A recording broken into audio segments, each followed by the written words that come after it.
Gentlemen, may I have your attention, please? It's time for the final countdown. The show starts in 5, 4, 3,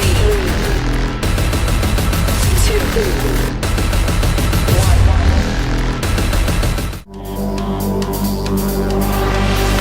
1. Ladies and gentlemen, are you